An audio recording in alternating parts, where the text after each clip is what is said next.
Olá, seja muito bem-vindo, muito bem-vinda a mais um episódio do Globo Rural Cast, nessa série especial Conversa com o Futuro. E nesse episódio nós vamos falar da agroeconomia, de tendências, de cenários, tanto cenários específicos para o agronegócio, como é que ficam aí as commodities, como é que vão se comportar as lavouras, os negócios, os preços agropecuários, também na pecuária, né, a carne bovina, carne suína, carne de frango. Então, vamos tratar um pouco dessas expectativas aí para a agropecuária e também do cenário econômico, do cenário macroeconômico e como uma coisa se integra à outra, como um cenário, uma situação afeta a outra. E para isso a gente recebe aqui dois convidados. O André Perfeito, sócio da Garantia Capital. André, obrigado, seja bem-vindo. Eu que agradeço o convite. Obrigado, Rafael, Globo Rural. E também recebemos o César de Castro Alves, que é o gerente da consultoria agro do Itaú BBA. César, obrigado, bem-vindo. Obrigado, Rafael, é um prazer estar aqui com você e com o André. É isso aí, vamos então já começar esse papo. Vou começar contigo, César. Vocês recentemente divulgaram um relatório, né? O Itaú divulgou recentemente um relatório com a visão aí da consultoria agro sobre diversos setores do agronegócio. O que dá para a gente esperar aí de uma forma geral, tanto da parte agrícola, né? As principais culturas, soja, milho, trigo, algodão, e também na parte de pecuária, proteínas animais, aí, carne bovina, suína e de frango. O nosso prisma para as culturas anuais, principalmente soja, milho, algodão, também preocupa muito para o ano que vem. Isso tem a ver com safras boas, tem a ver com um clima melhor, né? Esse ano colhemos muito bem o milho, até é um dos destaques do PIB que saiu recentemente. Nós tivemos também safras boas lá fora, os Estados Unidos colheram muito bem. Então, vamos dizer, silos cheios, expectativa de preços estáveis e custos maiores. Então, isso faz com que as margens projetadas sejam menores. Isso, na largada, a gente já tem um problema, porque a safra foi formada com um câmbio de 6. Sempre é um problema quando a moeda aprecia ao longo do ciclo de desenvolvimento da cultura. A soja vai ser colhida no primeiro tri do ano que vem. O câmbio apreciou. Isso, em geral, pressiona os preços e a gente deve ter margens menores num contexto em que o produtor já vem em 2 anos bem difíceis, né? Então, para os grãos, um cenário continua desafiador. A gente enxerga o ano que vem, como a soja é o carro-chefe, né, das culturas, o Brasil, né, deve ter, o produtor rural deve ter um ambiente bem desafiador. O contrário é nas proteínas animais, que dependem das rações mais baratas. O desenho para o milho ainda está mais indefinido. Recentemente houve um atraso do plantio da soja, aumenta o risco para o milho, dele ficar fora da janela ideal, aumenta o risco de produtividade, ainda está em aberto, mas a gente ainda projeta safra boa, consequentemente sem muito upside de preço para o milho, né?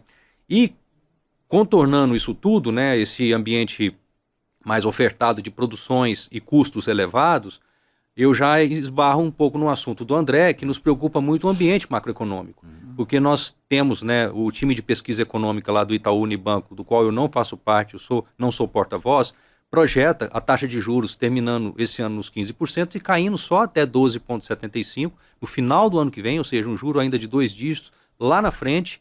E num contexto de margens menores, o custo do dinheiro elevado, né, a linha de custos financeiros abaixo do EBITDA, comprometendo um pedaço grande do resultado, e ainda alguns produtores que têm áreas arrendadas, comprime ainda mais o resultado final. Então, apesar de não ser o nosso cenário, né, de câmbio, que no Itaú é de 5,35 para o final desse ano, e 5,50 para o final do ano que vem, né?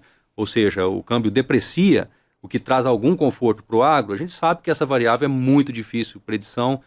Estaremos no ano eleitoral e eu tenho pesadelos com a possibilidade do câmbio eventualmente não depreciar, mas apreciar no primeiro tri, e seria muito ruim para os grãos, que a formação de preços depende de um dólar mais desvalorizado, e aí seria especialmente ruim para a soja e para o milho, que ainda está muito pouco vendido, né? O produtor comprou o fertilizante, mas ele não fez a relação de troca certinho, que é fixar o grão. Então, tem umas nuances na história, né? Os preços da soja subiram em dólares recentemente, depois do acordo dos Estados Unidos com a China, mas os prêmios, que é um outro componente da formação do preço em reais, caiu na mesma proporção, de modo que o preço em reais ficou na mesma.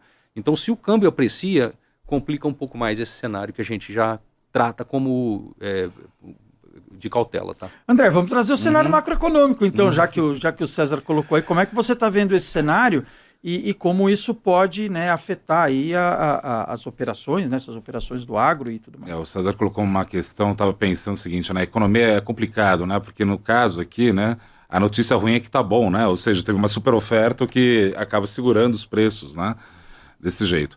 Agora, vamos tentar dividir a questão em algumas dimensões, né, eu acho que a variável-chave para muitos, né, dos produtores é realmente a questão da taxa de câmbio, né.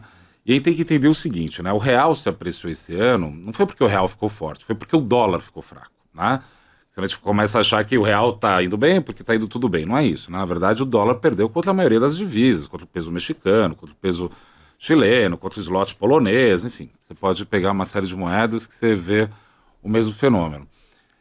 Eu imagino, né? O que eu estou trabalhando, né? E aí eu vou, talvez, aumentar o pesadelo do César aqui, né? Porque eu acho que talvez tenha espaço para o dólar continuar perdendo força e provavelmente nem só no ano que vem o dólar perder força. Acho que o real vai continuar tendo alguns movimentos de ganhar força mesmo, né? Por que eu estou querendo dizer isso, né? Muito provavelmente a taxa de juros vai continuar elevada, na minha opinião. O mercado trabalha com a hipótese de cortar já no começo, em janeiro. Eu acho que não, acho que eles vão cortar na segunda reunião. Por que eu acho que eles vão cortar na segunda reunião? Porque o Gabriel Galípolo e toda a diretoria fizeram o que falaram que só vamos cortar a Selic aqui se as projeções de inflação caírem. Senão não vão cortar. E aí as projeções de inflação entram numa coisa que você que nos ouve do campo, produtor rural, vai entender o que eu vou falar, mas é uma coisa quase, sei lá, parece um filme de ficção, porque as expectativas de inflação não caem porque você tem eleição no que vem. Não tendo eleição no que vem, se tem a expectativa fiscal pior. Isso daí impede que você projete a inflação mais para baixo, o que faria a taxa de juros cair. Sendo que o próprio César falou que você tem a perspectiva de alimento, que é uma parte importante da inflação, ficar sob controle. Então, a despeito da inflação não está ao fim do mundo, não está ao fim do mundo, o Banco Central, como ele está olhando só as expectativas, e ele tem insistido nisso, talvez ele segure mais um tempo. Vai cair a taxa de juros ano que vem? Vai cair a taxa de juros ano que vem. Talvez, a depender do tamanho do ajuste que for feito total, ele até corte mais, né? O mercado está com 12,75, 12,5 ano que vem, talvez pode até cair mais, a depender do tamanho do estrago. Mas essa questão do câmbio é isso aí. E tem uma outra questão que eu coloquei aqui só para... É uma desgraça falar de macroeconomia, né? Especialmente de câmbio, né? Porque é aquela piada, né? Deus inventou o câmbio para deixar a economista humilde, né? E nem assim conseguiu, né? É isso que é eu completo desse jeito. Porque se é verdade que não é o real que está forte, é o dólar que está fraco, a gente está dependendo muito das reações de como o Donald Trump está atuando, né? E francamente, achar que eu vou conseguir saber o que o Trump vai fazer em 2026, não dá para saber, né? Mas assim, a tendência, na minha opinião, a curto prazo, primeiro semestre ano que vem, o real tende a continuar se apreciando. A gente está gravando aqui o programa no meio de uma briga muito séria em torno de um patamar de 5,30, o real sobre o dólar. E por que é um patamar importante para você que de repente não está vendo, não vê com tanto frequência o câmbio mesmo? É que rompendo os 5,30, graficamente só para lá nos 5,10, R$5, né? O que seria, de novo, um problemaço para o setor do câmbio. Então ele está no meio dessa briga, né? Eu acho que a gente vai romper esse 5,30 sim. Eu estou com essa leitura que, sem dúvida nenhuma, traz constrangimentos para o setor agro aí, que vai enfrentar outro problema por outro lado também. Agora, César, você citou a questão de margens aí, né? Margens menores. Existe algum setor, algum segmento que pode esperar até margem negativa? Olha, existe, Rafael, eu diria até mesmo na soja, depende muito dessa linha financeira, né, do que o produtor tem de juros para pagar depois da margem EBITDA, né, então a gente projeta a margem EBITDA na casa dos 25% a 30%, dependendo do cenário de preços, vindo de 70 nos anos áureos que tivemos aí há poucos anos. Então já é um resultado, isso a margem operacional, considerar depreciações, outros custos, já fica bem curta essa gordura. Dependendo do tamanho do juro que o produtor tiver para pagar, já não sobra nada. E se ele ainda tiver arrendamentos, tem produtores que têm 50%, 60% de áreas de arrendamento, aí é negativo mesmo. Então depende muito da produtividade. Esse ano foi um ano que a produtividade surpreendeu a soja, os custos estavam altos, os preços já estavam baixos, né? Mas a produtividade ela surpreendeu para cima, então ajudou o resultado, essa surpresa positiva, né, vamos dizer assim, de produtividade. Para o próximo ano, a gente já tem mais nuvens nessa questão da produtividade. Para a soja, até pode dar tudo certo, esse atraso do plantio, geralmente o ideal, né, plantar no começo de outubro, foi no começo de novembro. Para a soja em si não é um problema se chover bem todos os meses, até janeiro, fevereiro, e ela se desenvolver, pode ter uma boa produtividade. A gente olha para as previsões climáticas, são razoavelmente construtivas, né? O André comentou do terror do economista, que é o câmbio, o nosso terror é o clima. A gente olha para os mapas, vai chover, não chove. Então, se os mapas estiverem corretos, a soja vai se desenvolver bem, a gente deve ter uma produtividade boa. Isso significa, na média, Mato Grosso, 60 sacos, não 65 como foi esse ano. Então, isso seria o normal. Para o milho, a história já está mais confusa, porque o milho depende muito dele ser plantado, idealmente no início de fevereiro, né, até o final de fevereiro, no máximo. Fora disso, ele vai depender de chuvas em abril, que é uma época já mais arriscada, e ele fica sujeito a menores produtividades. Esse ano aconteceu um certo atraso, né, esse ano 25, atrasou o plantio do milho, mas choveu muito bem em abril, o que não é normal. A safrinha foi um espetáculo, isso até explica um pouco da inflação, né, a parte que vem do milho.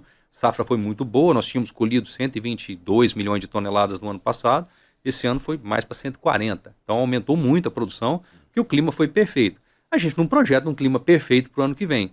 Então, fica difícil contar com a produtividade para salvar a pátria, né, assim dizendo. Então a gente, né, o que está dado o custo foi alto, o fertilizante subiu 20% esse ano, né? O fertilizante foi comprado de maio até agosto, setembro, em relação ao ano anterior. O câmbio estava em 6. Nós tivemos durante o ano todo a guerra comercial dos Estados Unidos. A China parou de comprar soja nos Estados Unidos, se voltou pesadamente para o Brasil. Isso ajudou os prêmios aqui subirem. Hoje, por exemplo, o preço da soja está bem firme no Brasil, porque não tem mais, nós exportamos muito. E agora que saiu esse acordo, mas a soja ficou bem pressionada em Chicago, o produtor americano lá com a oferta sobrando, o preço baixo, mas aqui o câmbio alto, preços um pouco melhores. Agora a gente tem o contrário, a soja subiu lá, o prêmio caiu aqui, não mudou muito o jogo, mas o câmbio ele faz muita diferença. Então, veja, o produtor, alguns já podem ter um lucro negativo, né, um prejuízo líquido. Muito vai depender da produtividade e muito, Rafael, depende da gestão de risco de preço que cada um faz. Nós tivemos momento esse ano de fixar o câmbio acima de 6, tivemos um momento de fixar a soja num nível maior. Então a gente vê que algumas companhias, né, até algumas que são listadas, que têm resultados públicos, elas têm uma variação ao longo dos anos de margem muito suave, vis-à-vis o que é a vida no spot do agro. Então, produtores que são mais cuidadosos com a gestão do risco de preço, faz o hedge, tem uma governança escrita e segue ela, o resultado é muito diferente.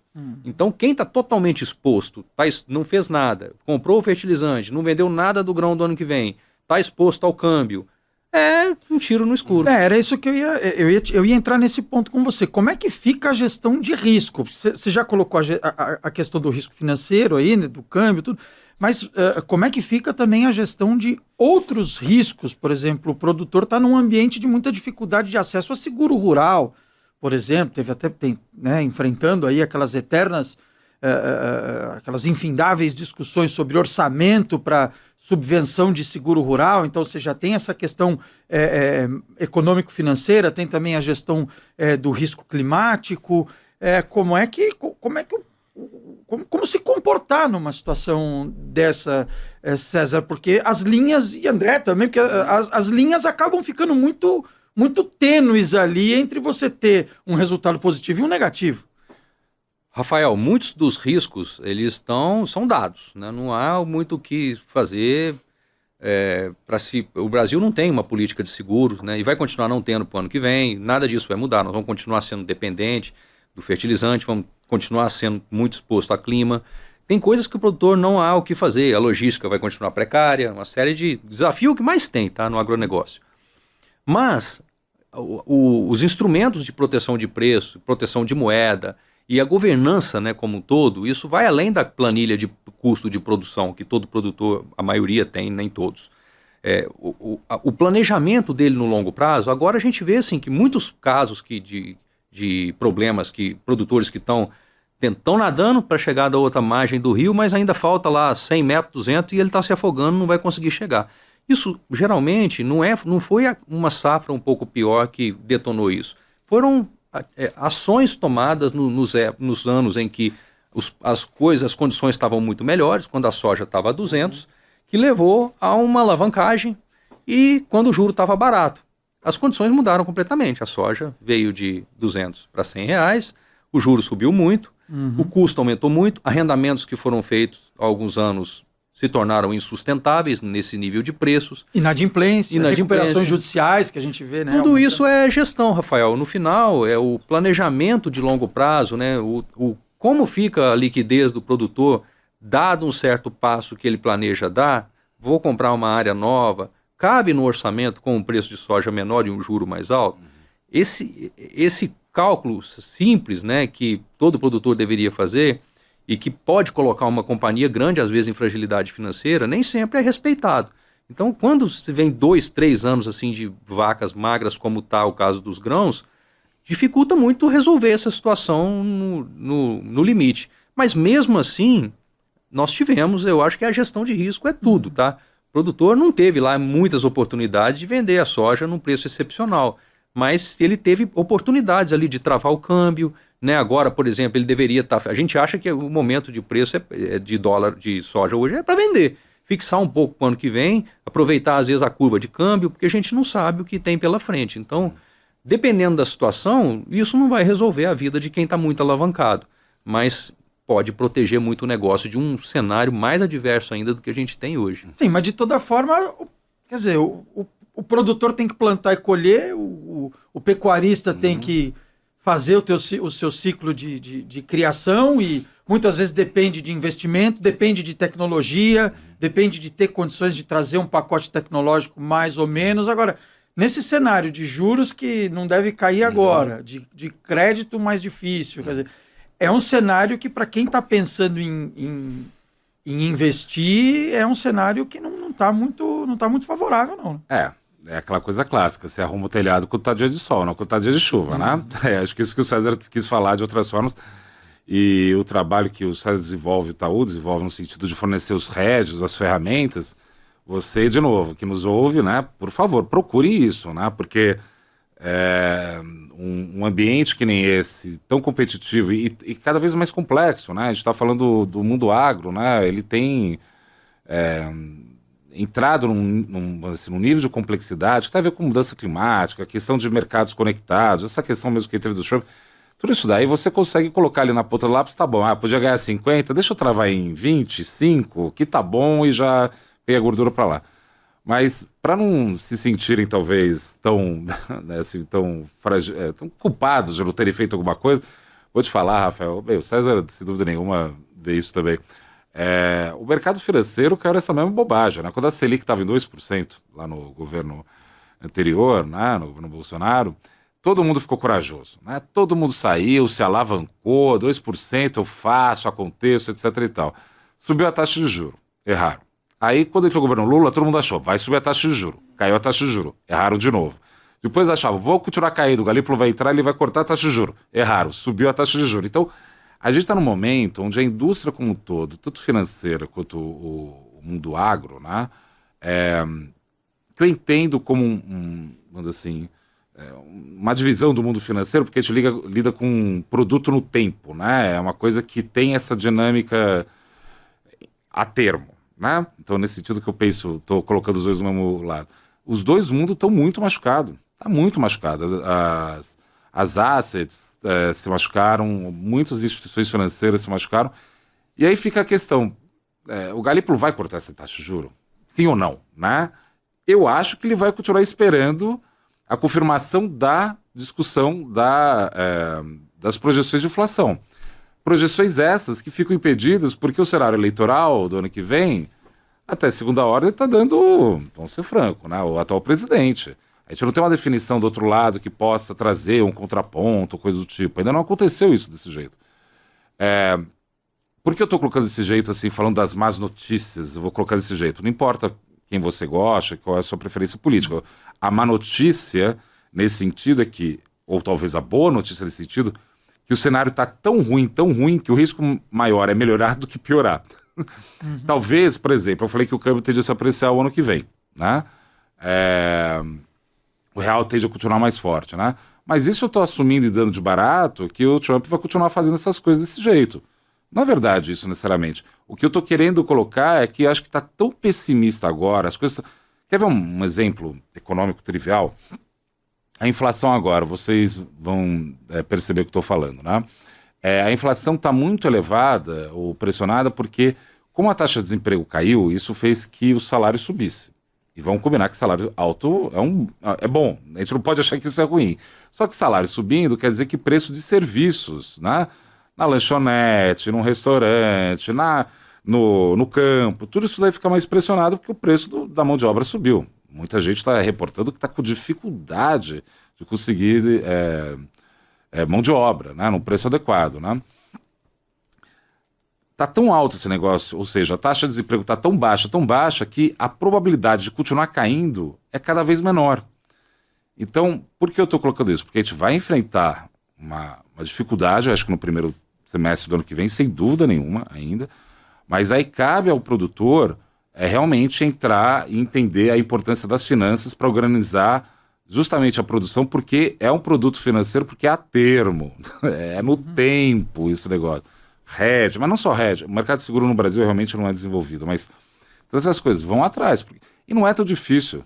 Há quanto tempo existe isso, isso que eu ia César? perguntar para vocês. Como é que junta esses dois? Como é que junta esses dois mundos, né? Que muitas vezes podem se ver tão distantes. A gente vê algumas iniciativas aí, grosso modo, de unir aí um pouco, aproximar um pouco mais a Faria Lima, vamos dizer assim, do campo. Mas o que ainda falta para esses dois mundos estarem mais unidos? É só uma questão cultural, é só uma questão educacional, ou é uma questão de repente, o campo ir mais para a Faria Lima e a Faria Lima ir mais para o campo e um buscar o outro mais... Só interrompendo aqui para colocar, Claro. Eu acho que tem uma questão que é o seguinte, existe uma questão que é uma diferença cultural, nós aqui em São Paulo, na Faria Lima, a gente tem dificuldade às vezes de entender as dores do homem do campo, da mulher do campo, etc. e tal. Mas tem uma questão importante que eu vou vamos dizer assim, dar os parabéns ao ex-ministro Paulo Guedes, que era o seguinte, o Brasil, o mundo agro, parecia que vivia em outro planeta. Tudo taxa, subsidiada, etc. e tal. O que a gente criou com LCA, CRA, foi fazer o mundo agro ter que entrar na mesma ciranda e na mesma bagunça do mercado financeiro. Você vai ter mais capital porque é privado, mas isso daí também força que vai ter flutuação. Então, agora o mercado agro, o mundo agro, está entendendo a dinâmica do mundo financeiro. E quer saber, eu acho isso ótimo, porque isso daí até vai forçar nós, enquanto sociedade, mundo agro, mundo industrial, meio que falar ou estar na mesma página. Mas isso daí, aos poucos, vai acontecendo. E hedge de produção, francamente, é um negócio que existe desde 1000 a.C. Tá? Então, assim, acho que vocês precisam... E aí procure, né? Estamos aqui com um representante do Itaú, que é uma instituição que tem capilaridade e entende isso muito. Mas tem muitas outras empresas que fazem isso com excelência e qualidade. Mas a questão é essa. Agora o mundo agro está tendo que tomar juro no mercado. E agora está tendo que entender isso. Porque antes, assim, Brasília vai ajudar. Não necessariamente, mas é verdade isso, né? E aí, César, e como é que isso se coloca do seu ponto de vista, né? Você entende que esses instrumentos aí, que já vêm ganhando relevância no funding do agronegócio, aí notadamente LCA e os CRAs, que a gente vê aí, diversas emissões aí por parte de empresas, ainda que o cenário seja de incerteza em relação a juros, crédito e câmbio, o mercado de capitais ainda pode ser uma alternativa viável aí para o setor? Rafael, veja, o avanço dos últimos anos ele foi colossal da mudança, né, de um crédito que antes era majoritariamente público para o mercado de capitais e outras fontes de financiamento, bancos, fintechs, revendas, empresas de insumo. O agro cresceu tão mais do que a velocidade de oferta de recurso público que ele está ficando cada vez mais direcionado ao pequeno produtor e a tendência é que continue ainda mais. Talvez essa seja a primeira crise, entre aspas, do agro, né? Que o André falou, que o mundo rural se conectando e aprendendo o mercado financeiro. Eu diria que o contrário também. O mercado financeiro aprendendo como funciona um setor cíclico, exposto a clima, exposto à volatilidade e com ainda desafios de gestão consideráveis. Então, muito há ainda o que se avançar e de certa forma, esse momento de uma água mais baixa vai fazer naturalmente uma depuração e vai elevar a maturidade dessa conexão Campo-Faria Lima, que no devido momento vai sair mais fortalecido. Seria perigoso se a gente estivesse vendo a perpetuação daqueles anos muito favoráveis, de uma combinação de preços, porque nós tivemos na pandemia, no pós-pandemia, né, de custos baixos, preços subindo, demanda global explodindo, preços nas alturas. Muitos exageros são cometidos nesses momentos. Então, eu diria que a conexão Campo-Faria Lima e outras formas de financiamento, ela só vai crescer. O agro é um setor extremamente intensivo em capital, vai continuar precisando se financiar, e vários players do mercado, inclusive as instituições financeiras, vão continuar querendo operar nesse setor que talvez seja o mais dinâmico do Brasil, onde muitas oportunidades existem.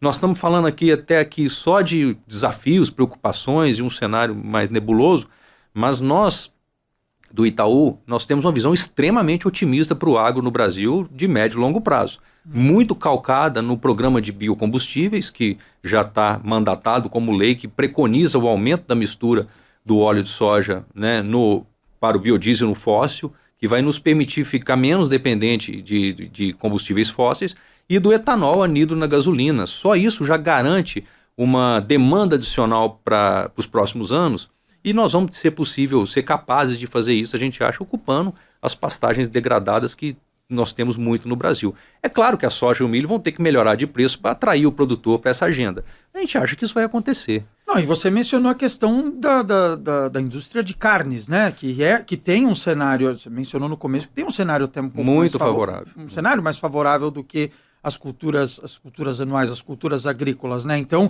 é claro que tem um cenário de incertezas, como a economia, né? Traz incertezas, riscos e também possibilidades de oportunidades, né? Onde estão as oportunidades aí também? Então? Olha, eu diria que nas proteínas, no curto prazo nas proteínas, né? Porque com a ração barata e o boom de exportação que o Brasil está experimentando, que não é de agora, mas, né, ficou mais evidente agora, né? Com a China demandando muita carne bovina, vários países com o frango, nós tivemos um caso de gripe aviária esse ano, o setor conseguiu segurar em um só. É incrível isso, porque gripe aviária, como as aves voam, é diferente de um animal que anda, que ele tem que ir até o outro contaminar. É muito fácil a transmissão em aves silvestres. O setor foi capaz de segurar isso em uma granja, em um caso só em granja comercial, os mercados fecharam, depois se reabriram. Para o ano que vem a perspectiva é muito positiva, o suíno também está no momento o melhor da história na nossa visão. Nunca antes o suíno teve tão bem, com novos mercados, né? Custos baixos, preços firmes, consumo crescendo, uma combinação perfeita. E o boi na sua característica do ciclo, né? Não tem tanto a ver com a ração, também tem, mas tem a ver com o ciclo de oferta, porque o setor passou momentos difíceis nos últimos anos, venderam muita vaca, né? Descartou, como era o natural da reação quando os preços estão ruins, e agora vem uma onda mais favorável de preços que tem ciclos meio dados. Então a gente entende que o boi tem seus riscos também, tá? A reposição subiu muito, o boi vai depender de uma demanda continuar boa e aí pode acontecer tudo, né? A demanda por carne tem uma parte que é exportação, tem riscos sanitários, mas a reposição ela já vai subir porque a oferta de bezerros diminuiu. Então também tem seus riscos, mas é uma onda que vai para cima. A gente entende que é um setor que tem grandes oportunidades.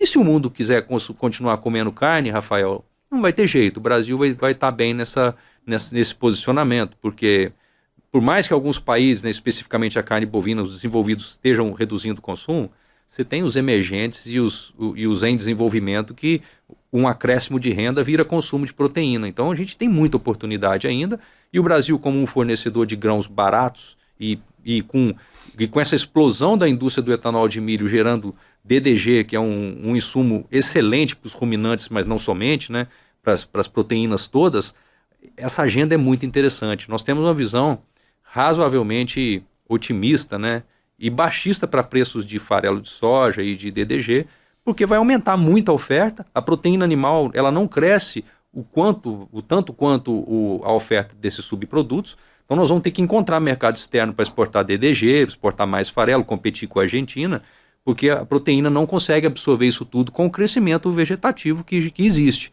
Então isso tende a fazer esse negócio ficar interessante, continuar interessante. Aí os desafios é manter sanidade, biossegurança, uma série...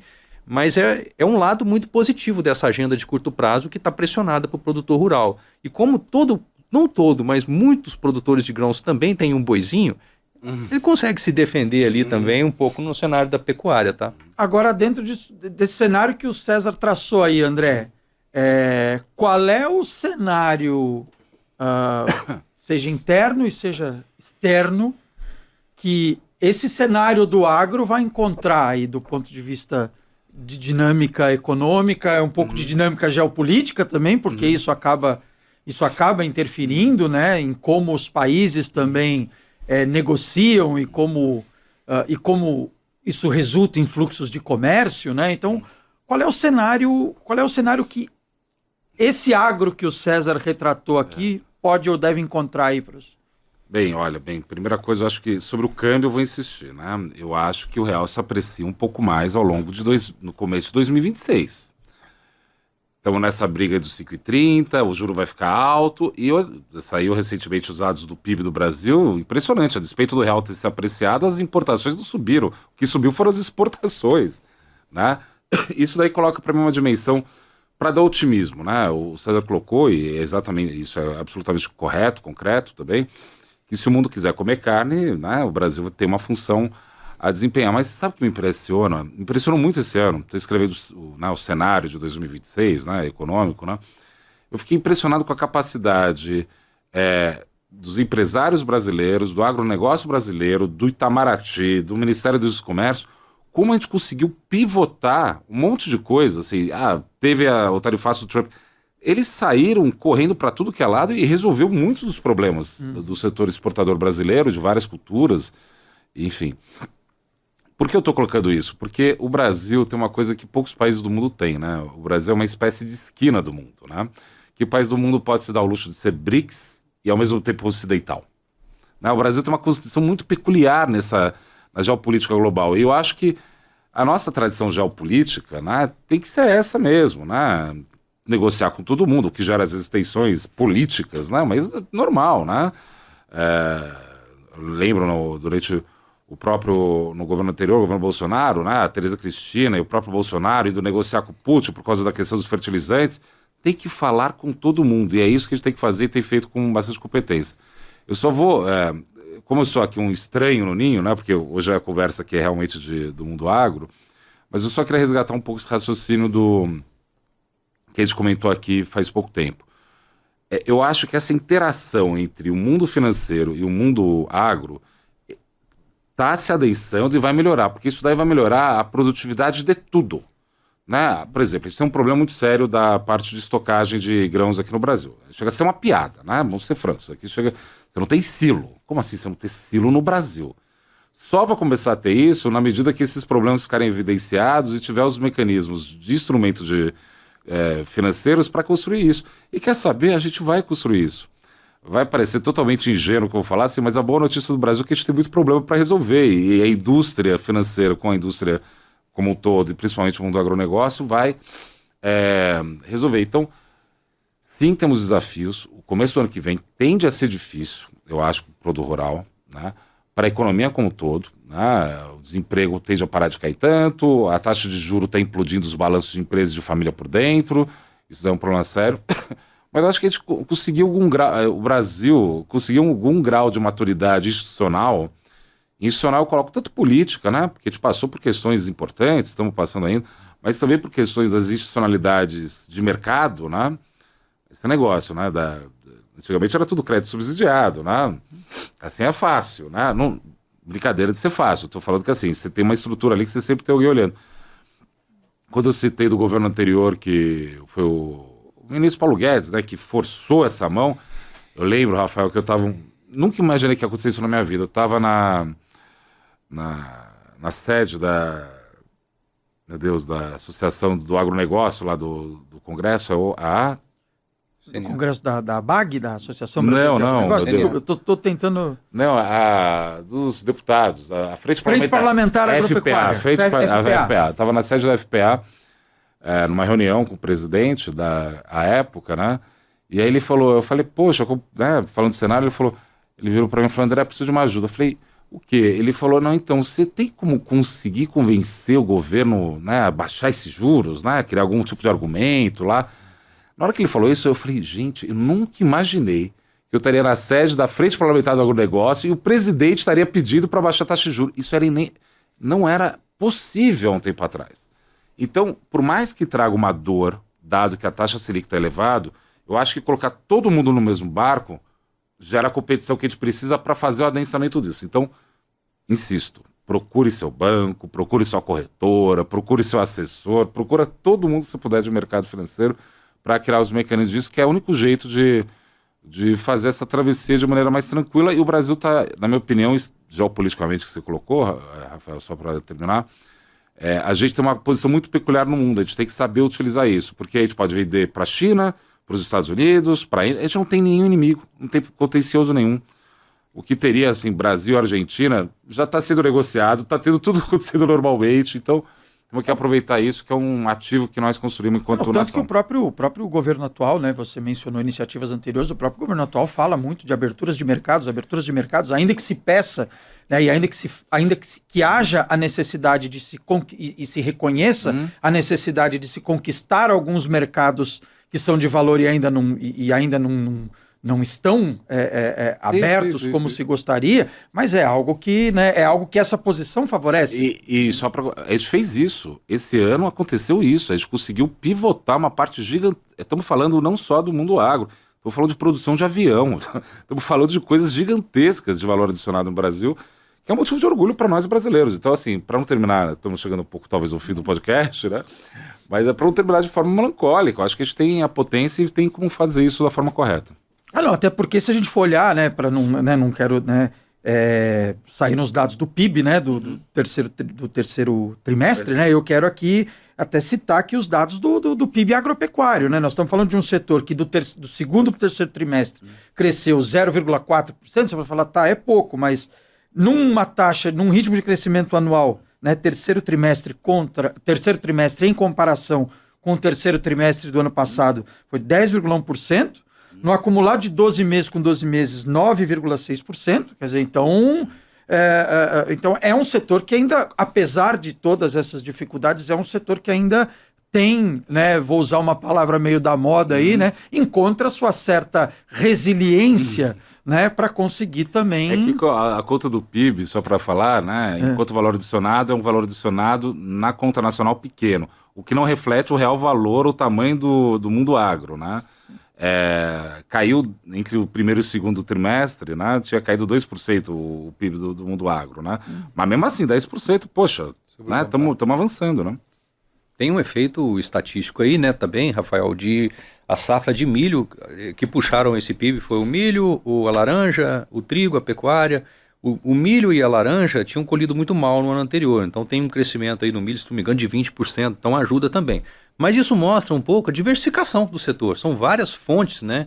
E o efeito multiplicador ele vai muito além, esse é o PIB porteira para dentro, né, que o IBGE calcula. Quando a gente pega todo o PIB da agropecuária, isso aí vai para os 20%, 25%, né, dependendo do momento. Então ele se irradia em empregos e mostra isso, né? Nós falamos de dores aqui, de preços, mas ao mesmo tempo a produção alta ajuda a inflação, ajuda o governo a controlar o balanço de pagamentos, vem via exportações, que foi super forte, exportação de vários produtos, alguns setores estão produzindo mais do que antes, né? O caso da pecuária vai entrar num ciclo de menor produção mais adiante, mas esse ano surpreendeu para cima. No final vira disponibilidade. As carnes, nós falamos muito aqui de exportação, que está sendo um sucesso, mas o consumo também está crescendo, né? Então, eu diria que assim, a distribuição da riqueza, né, entre vários setores agropecuários ajuda a gente a atravessar, não ficamos tão dependentes, né? Pegar a exportação, sim, alguns produtos têm um peso mais elevado, mas no final também isso é receita que entra, ajuda a gente a equilibrar as contas. É um setor muito dinâmico, então eu separaria um pouco esse momento mais preocupante aqui que nós começamos a conversa, de uma agenda muito construtiva para os próximos anos. E vocês mencionaram várias vezes a questão inflacionária, né? E quem está lá no campo, né, também às vezes pode pensar, mas como é que funciona, né, isso? Mas quem está lá no campo também sente esses efeitos, né? Não só porque, vocês me corrijam se eu estiver errado, por favor, mas sente esses efeitos também porque isso acaba refletindo, de um lado, no custo de vida dele, da pessoa, da família que vive ali, e também porque acaba interferindo em outras questões que refletem no negócio dele, como a taxa de juros, por exemplo. Exatamente. Você ter esse ambiente de... E você ficar nessas perspectivas aí, você tem que olhar essas perspectivas. Não, você tem que controlar a inflação. Quando eu falei da institucionalidade, além, né, a institucionalidade do Banco Central é absolutamente impensável o Banco Central não observar a inflação de forma correta. Muita gente trucou, por assim dizer, o Gabriel Gallet, falou, não, ele vai fazer o que o Lula fala. Não, foi lá e fez o que tinha que ser feito. Isso é um nível de maturidade que a gente tem que é muito grande. Agora, todo mundo quer que a inflação esteja baixa, ninguém quer saber do remédio. O remédio é subir a taxa de juros de tal sorte que é como se você jogasse uma recessão de laboratório no tecido econômico para, opa, vamos segurar. E a boa notícia é isso, está ficando pior. Eu sei que é terrível falar desse jeito, mas a boa notícia é essa, desacelerou o PIB no terceiro tri, né? Subiu só 0,1, é zero, né? Então você tem um tipo de ajuste que está sendo feito e, de novo, é doloroso, difícil, mas melhor que ele esteja fazendo, é algo que faz o check and balance com o próprio governo, porque ele vai entrar num debate fiscal, o governo vai... Aí cada governo é de um jeito, né? Aí, eleição existe para isso, né? Para determinar que tipo de ajuste a gente quer fazer. Mas isso daí é um nível de maturidade que não é qualquer país do mundo que tem, não. A gente gosta, a gente tem essa síndrome nossa de vira-lata, por assim dizer, né? Mas essas instituições que a gente tem, por exemplo, no mundo agro mesmo, né? Uma empresa que nem a Embrapa não é uma coisa trivial no mundo. Uma institucionalidade que nem do Banco Central, que consegue construir, né, esse tipo de combate à inflação, mas não só isso, todos os serviços que o Banco Central presta ao Brasil é fenomenal. Então, assim, tá difícil, mas eu acho que a gente está adensando um processo que tem que continuar sendo adensado nessa interação entre campo e o mundo, e a economia como um todo. Eu acho que a gente está no bom caminho. E do seu ponto de vista, César, é nessa linha também? Sem dúvida, Rafael. Eu adicionaria a questão dos ganhos de produtividade que a agropecuária tem de maneira sólida, sistemática.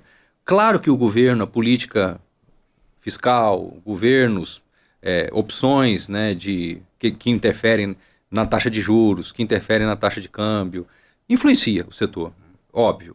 Mas o setor, as bases, elas são independentes de governo. Uma, por uma vocação que temos de ter sol, água e terra.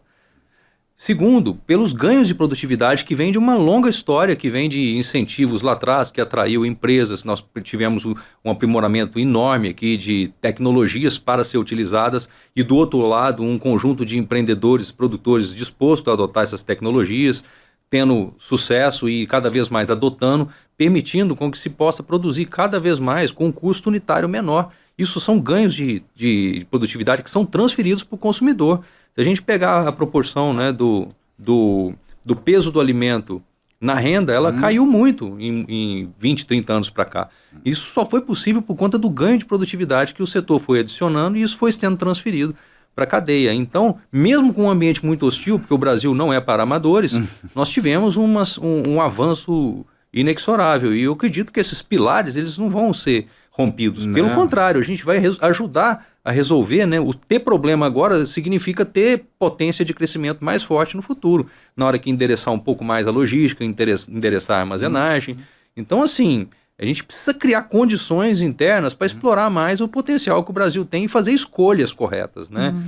Tem muito lugar onde a gente tem muito potencial, onde tem demanda, tem bons projetos, tem bons empresários, tem gente muito bem atualmente, mesmo nesses setores muito difíceis que nós comentamos aqui nesse momento. Então, tudo depende de boas escolhas e ações corretas num dado momento. Só para colocar isso da questão da tecnologia, lá na Garantia Capital, a gente tem vários clientes do mundo agro. E tem um que eu fiquei impressionado, que não vou citar o nome da empresa, mas é uma empresa que produz biofertilizantes, né, que é uma tecnologia brasileira, patenteada por um brasileiro. É uma tecnologia incrível. Aí encontra um ambiente de juro hostil desse jeito, aí tem que procurar, né, a gente para tentar, né, reorganizar isso. Só que a empresa é um avião e tecnologia, um negócio impressionante, assim, para deixar Às vezes a gente fica muito, o Vale do Silício. Gente, se a gente olhasse o que nós brasileiros produzimos, isso é uma coisa que eu gosto muito do mundo agro, que a gente tem um orgulho nosso, assim mesmo, né? O que a gente produz, gente, a tecnologia é incrível. Só que esse ambiente de juros é hostil a qualquer crescimento de capital, né? Esse que é o problema. É um outro ponto que vocês colocaram aqui, eu queria ouvir vocês um pouco mais detalhadamente. É a questão fiscal. Como é que interfere nesse cenário todo aí, toda essa discussão sobre ajuste fiscal, onde tem que ajustar, onde não tem, onde tem que cortar, onde dá para gastar, onde dá para investir? Como é que vocês veem isso aí? Como é que isso entra nesse cenário? Essa é 100% para o André, viu, Rafael? Tá querendo passar para mim o problema. Definitivamente eu não posso entrar nessa seara. Mas para colocar uma questão que é o seguinte, né? Como bate na nossa vida no nível de juros mais elevado. Mas o nível de juros mais elevado é primo irmão, por assim dizer, da dinâmica de preços. Então, qual que é a discussão? E por isso que eu sou crítico um pouco ao que está... Um pouco não, bastante ao que está acontecendo. O desemprego caiu, certo? Se o desemprego caiu, o salário subiu, certo? Certo. Se o salário subiu, quer dizer que a massa salarial no Brasil está alta, tá?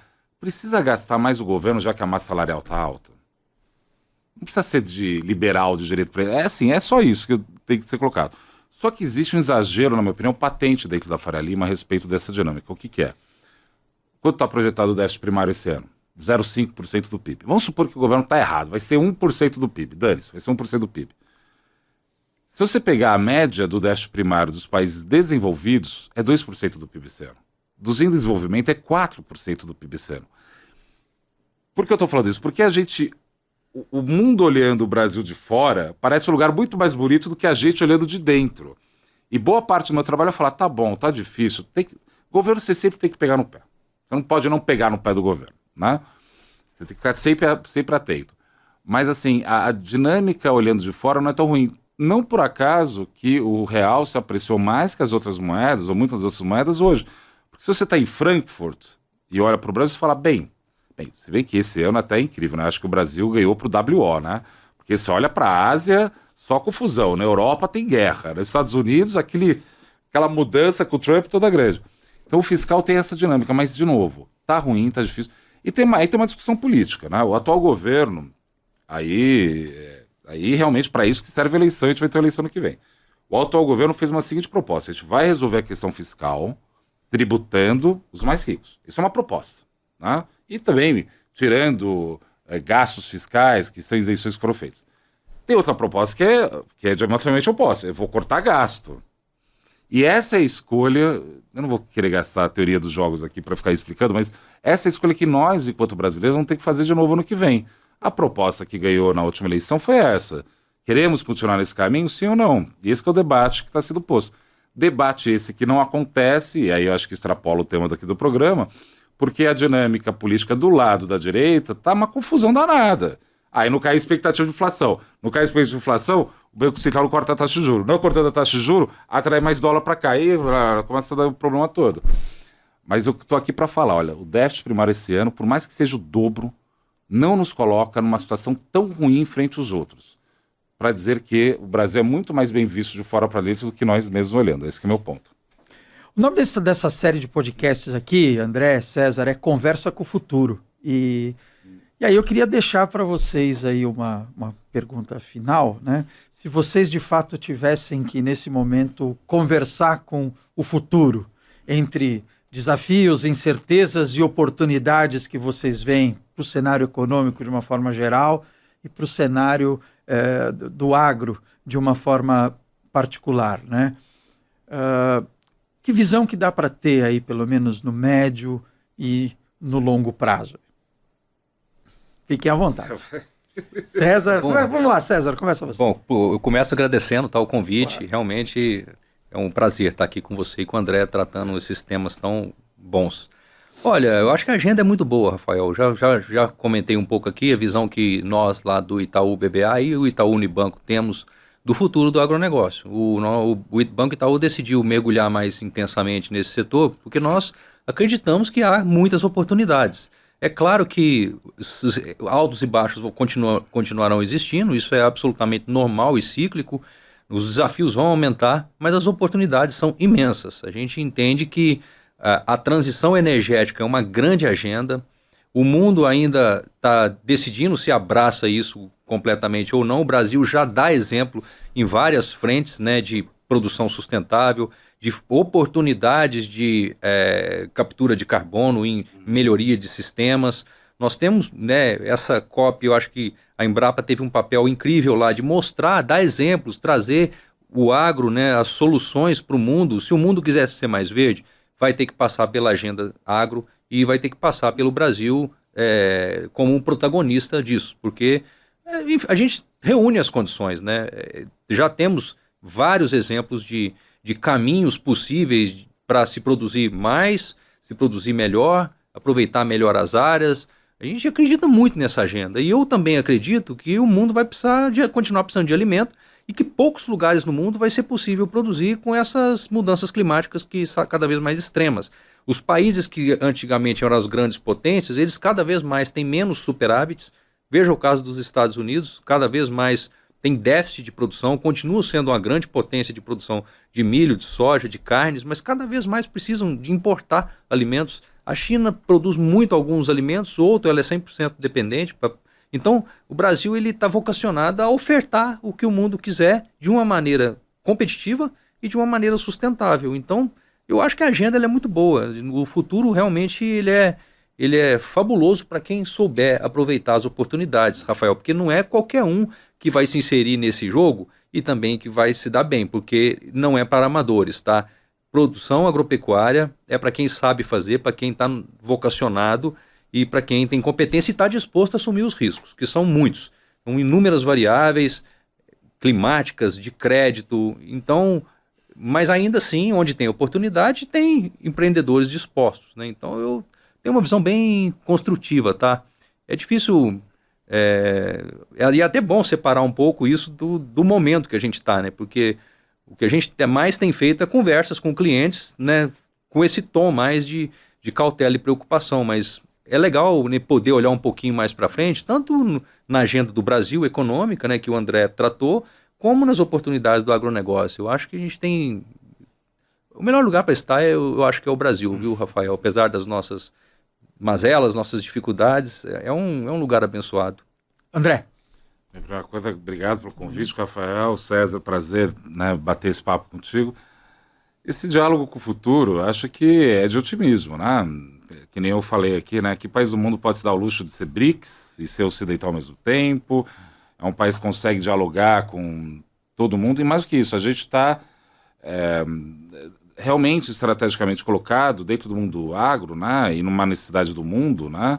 Muito bem, né? Eu acho que a gente vai continuar avançando e tende a continuar avançando nesses setores. Sobre o mundo financeiro, essa interação com o mundo agro, né? Eu acho que já tinha demorado. Mas aí que tá, já tinha demorado, mas para acontecer isso, a gente tinha que ter feito o plano real, ter amadurecido o plano real, criado os produtos. Essa demora. O que eu quero colocar aqui, desde a Constituição de 88, a gente foi fazendo aos trancos e barrancos, foi indo e vai continuar indo. Então, eu tenho muita esperança e concordo com o César, o Brasil é um lugar que eu aposto minhas fichas, e não é, vamos dizer assim, exagero não, assim, você pensa na questão climática, sem dúvida nenhuma, na questão de crescimento.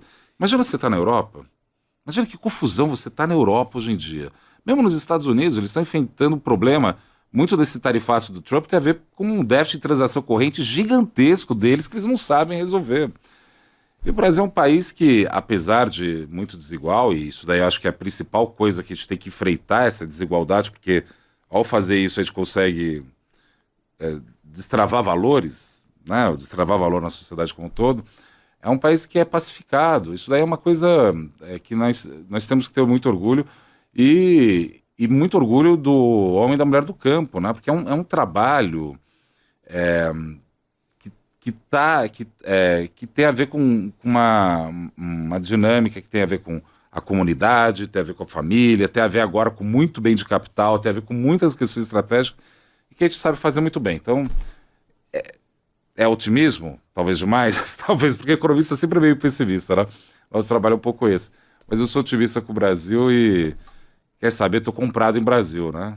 Talvez comprado demais em real, não sei se devia estar tanto comprado em real, mas eu estou com essa leitura. Mas obrigado pelo convite mais uma vez. Eu que agradeço a vocês. A gente que agradece. César, André, obrigado aí. Até uma próxima oportunidade. E aqui a gente encerra mais esse episódio do Globo Ruralcast, nessa série Conversa com o Futuro. Lembrando a você que esse e todos os outros episódios do Globo Ruralcast estão no site da Globo Rural, globorural.com.br. Estão também no nosso perfil no Spotify e também no nosso canal do YouTube, que eu peço para você se inscrever, para você curtir, para você compartilhar, para você deixar lá o seu comentário, sua crítica, sua sugestão, que assunto você quer ver discutido aqui no Globo Ruralcast, tá bom? Eu por aqui me despeço e até o próximo episódio.